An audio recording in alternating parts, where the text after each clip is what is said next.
ৰহা আঞ্চলিক ছাত্ৰ সন্থা আৰু ধনকলীয়া বিহু হুঁচৰি দলৰ যৌথ উদ্যোগত বিহু কৰ্মশালা আজিৰ পৰা আৰম্ভ। ৰহা আঞ্চলিক ছাত্ৰ সন্থা আৰু ধনকলীয়া বিহু হুঁচৰি দলৰ যৌথ উদ্যোগত আজিৰ পৰা ৰহা পণ্ডিত গোপীনাথ বৰদলৈ বিদ্যাপীঠত ৭দিনীয়া বিহু কৰ্মশালা আৰম্ভ হয়। আমাক জনোৱা অনুসৰি উক্ত কৰ্মশালাত বিহু নাচ, ঢোল বাদন, পেঁপা বাদন আদি প্ৰশিক্ষণ দিয়া হ'ব। সেই উদ্যোক্তাসকলৰ ফালৰ পৰা ঢুলীয়াসকলক নিজৰ নিজৰ ঢোলৰ সৈতে উপস্থিত থাকিবলৈ অনুৰোধ জনাইছে। আজি প্ৰথম দিনাই প্ৰায় ১ শতাধিক শিক্ষাৰ্থীয়ে অংশগ্ৰহণ কৰিছে বুলি জানিব দিয়ে। আজি প্ৰথমে ৰহা আঞ্চলিক ছাত্ৰ সন্থাৰ সভাপতি সঞ্জয় কুমাৰ কাকতিয়ে আঁতধৰা আৰম্ভণি অনুষ্ঠানত সুধাকণ্ঠ ডক্টৰ ভূপেন হাজৰিকা আৰু হিয়াৰ আমঠু জুবিন গাৰ্গৰ প্ৰতি শ্ৰদ্ধা নিবেদন কৰি শ্ৰদ্ধাঞ্জলি অনুষ্ঠান অনুষ্ঠিত কৰি ঢোলৰ ওজা প্ৰসেনজিৎ কোঁৱৰৰ দ্বাৰা কৰ্মশালাখনৰ শুভ উদ্বোধন কৰা হয়।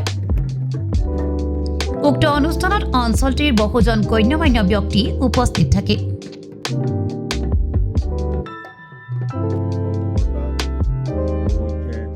ৰহা আঞ্চলিক ছাত্ৰ সন্থা আৰু ধনকলীয়া বিহু দলৰ যৌথ প্ৰচেষ্টাত আমি প্ৰথমবাৰ বিহু কৰ্মশালা আয়োজন কৰিছোঁ।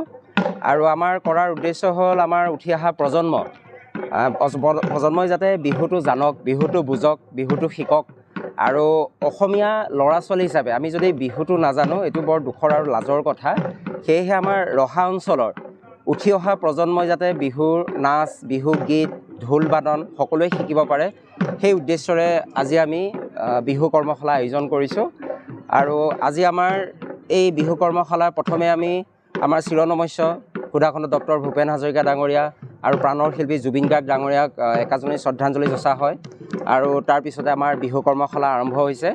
আৰু আজিৰ এই বিশেষ অনুষ্ঠানত উপস্থিত থাকে আমাৰ পণ্ডিত গোপীনাথ বৰদলৈ বিদ্যাপীঠৰ প্ৰধান শিক্ষয়িত্ৰী শ্ৰীযুতা অনুপ্ৰভা কোঁৱৰ বাইদেউ, আমাৰ ঢোলৰ ওজা শ্ৰীযুত প্ৰসেনজিৎ কোঁৱৰ, তেখেত গোটেই অসম বিখ্যাত, তেখেতৰ দ্বাৰাই আজি বিহু কৰ্মশালাটো উদ্বোধন কৰা হৈছে।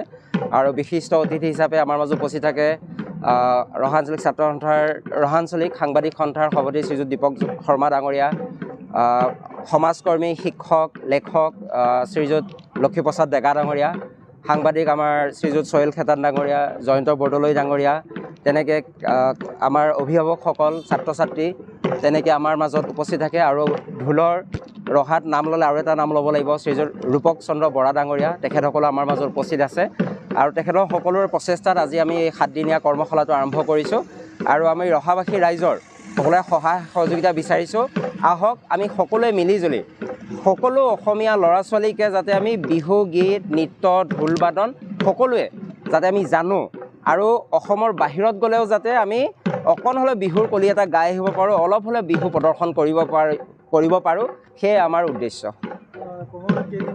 আমাৰ ৭দিনীয়া ৩১ তাৰিখে সামৰণি হ'ব। হয় হয়, আজি প্ৰায় শতাধিক ছাত্ৰ ছাত্ৰীয়ে আমাৰ ৰেজিষ্ট্ৰেশ্যন কৰিছে আৰু বহুতে আমাৰ যোগাযোগ কৰি আছে। হয়তো কাইলৈ পৰহিলৈ আৰু কিছু ছাত্ৰ ছাত্ৰী অহাৰ সম্ভাৱনা আছে। ৰহাৰ পৰা সাংবাদিক নৱজ্যোতি ভূঞা, ৰিপৰ্ট 24 অসম।